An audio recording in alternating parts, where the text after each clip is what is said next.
अस्सलामुअलैकुम। ईद उल अज़हा आपको बहुत बहुत मुबारक हो। यहाँ सब नमाज़ पढ़ने नमाजी चले गए थे। मैंने शुरू किया अपना व्लॉग और सब जानवर माशाल्लाह माशाल्लाह से खड़े हुए हैं और अब ये अल्लाह की राह में कुर्बान हो जाएंगे। ये रौनकें ये ख़त्म हो जाएंगी।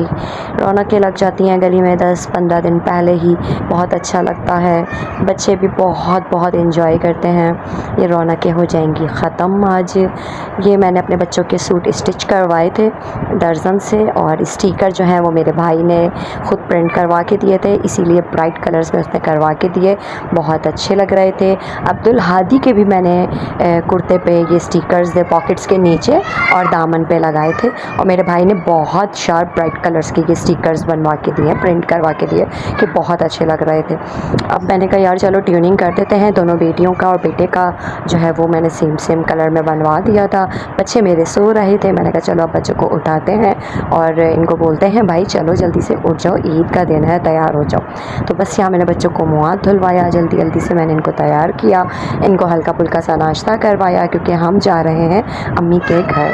बेटियां कितनी प्यारी और कितनी सांझी होती हैं, छोटे छोटे से इनके हाथ होते हैं, छोटी छोटी सी इनकी तैयारियां होती हैं। हम माएँ सबसे पहले अपनी बेटियों को तैयार करती हैं, उनको मेकअप करना, लाइट लाइट सा नेल पेंट लगाना, प्यारी प्यारी सी चूड़ियाँ पहनाना, उनके सारे शौक़ पूरे करना, और एक ही दिन ये बेटियाँ जो हैं वो पराई हो जाती हैं, अपने घर की हो जाती हैं और ये घर उनके लिए पराया हो जाता है। तो बस मुझे बहुत अच्छा लगता है अपनी बेटियों को देख के, पर वो दिन भी याद आते हैं कि जब ये बेटियां पराई हो जाएंगी तो मुझे बाकायदा इनसे इजाज़त लेके इनसे मिलना पड़ेगा कि बेटा मैं आप लोगों से मिलने आ जाऊं। तो बस वो दिन सोच के जो है वो बड़ा अजीब सा होता है। और यहाँ जो है वो मैंने अपने बच्चों के प्यारे प्यारे से बाल बनाए थे, ये मैं लेकर आई थी स्टोन्स चिपकने वाले ना, फ़र्स्ट टाइम ही मैंने लगाए हैं। मैंने कहा चलो ये लगा के देखती हूँ, तो वाकई बहुत अच्छा हेयर स्टाइल लग रहा था। बकरीद पे मैं ज़्यादातर इनके हेयर स्टाइल ज़्यादा नहीं बनाती हूँ कि यार सिंपल सिंपल सा सही रहता है, और कपड़े भी स्टिचिंग के बकरा ईद पे करवाती हूँ।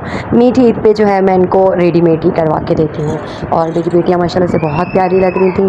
भाई बेटे भी बहुत अच्छे होते हैं, और बेटे मतलब मेरा जो बेटा है वो सबसे छोटा है, तो उसकी बहनें बड़ी हैं। तो मैं ये चाहती हूँ अब्दुल हादी अपनी बहनों का बहुत ख्याल रखे, बड़े होके उनको देखे, उनकी इज़्ज़त करे, उनकी छोटी छोटी ख्वाहिशात को पूरा करे, भले वो शादी होके क्यों ना अपने घर चली जाए, उनका ख्याल रखे, उनको पूछे। जैसे कि मेरे भाई आज तक मुझे पूछते हैं, मेरा ख्याल रखते हैं, मेरी छोटी छोटी ज़रूरियात का भी ख्याल रखते हैं, यहाँ तक कि मेरे बच्चों का भी रखते हैं। मतलब भाई का फ़र्ज़ तो निभाते हैं, पर भांजे होने मतलब भांजे भांजियों का भी, मामू का भी फ़र्ज़ निभाते हैं। तो मैं चाहती हूँ यार ऐसे अब्दुल हादी भी अपनी बहनों का फ़र्ज़ निभाए, उनको देखे, उनको सब करे, शादी के बाद उनको अकेला ना छोड़े, उनको लगे ना कि उनका मैका ख़त्म हो गया है। और अब हम यहाँ रेडी होके तैयार हो गए हैं, और बच्चे जो हैं वो बहुत एक्साइटेड हैं अम्मी के घर जाने के लिए, क्योंकि अम्मी के घर है कुर्बानी। दोनों भाई कुर्बानी करते हैं माशाल्लाह माशाल्लाह से, कोई पहले दिन करता है तो कोई दूसरे दिन करता है। तो बस यहाँ बच्चे माशाल्लाह से मेरे बहुत प्यारे लग रहे थे। इनके मैंने मैचिंग के पर्स भी बनवाए थे और उस पर भी मैंने स्टिकर्स करे थे। मैंने कहा चलो ईद पे यार इतना तो बनता है ना यार, खैर है, वॉश होने के बाद क्या होता है, स्टिकर हटते हैं, कुछ नहीं पता। मैं अम्मी के यहाँ आ गई थी, हल्का फुल्का सा यहाँ नाश्ता चल रहा था, मुझे बिल्कुल भूख नहीं लग रही थी, मैंने बिल्कुल नाश्ता नहीं किया क्योंकि गर्मी इतनी हो रही थी। गर्मी की वजह से बाहर हमारी मासूम सी प्यारी सी नटखट सी काऊ खड़ी हुई थी, और अभी अल्लाह की राह में कुर्बान हो जाएंगी।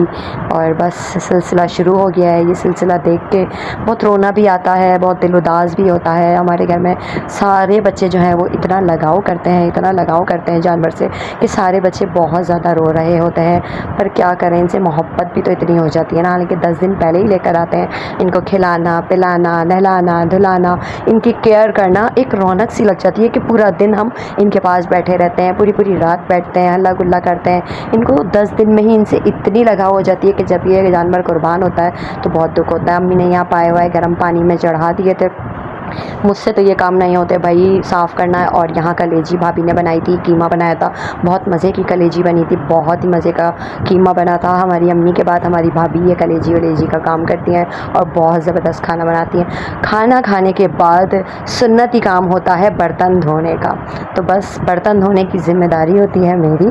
तो बस यहाँ जल्दी जल्दी मैंने बर्तन धोए हैं, और क्या कहते हैं, बर्तन धोने के बाद अम्मी लग गई हमारी किन कामों में। अम्मी ने बोला बोला ये बर्तन वर्तन धुल गए हैं, खाना वाना भी हो गया है, गोश्त वोश्त भी सेट हो गया है। अम्मी हमारी लग गई गली धोने में। माशाल्लाह से ये लंबा अम्मी ने अपना पाइप निकाला है और पूरी गली धोई है। सिर्फ अपना गेट नहीं धोया, पूरी गली धोई, क्योंकि ज़ाहिर सी बात है हमारी दो काऊ कटी थी तो खून बहुत हो गया था, सामने वालों की भी कटी थी।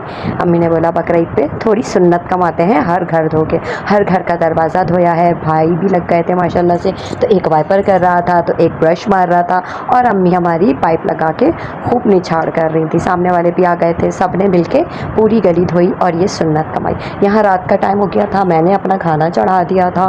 खाना चढ़ाने के बाद मैं लग गई थी अपना गोश्त वोश्त साफ़ करने में, जो मुझे अम्मी वालों ने दिया था। अपने घर में आ चुकी थी और गोश्त वोश्त साफ़ किया मैंने। गोश्त साफ़ करने के बाद आप लोग गोश्त को कैसे रखते हैं, मैंने पैकेट्स बना के रखा था। खाना वाना खा के मैंने अपने काम निपटा लिए थे। तो बस इजाज़त दीजिए, अल्लाह हाफ़िज़, बाय बाय।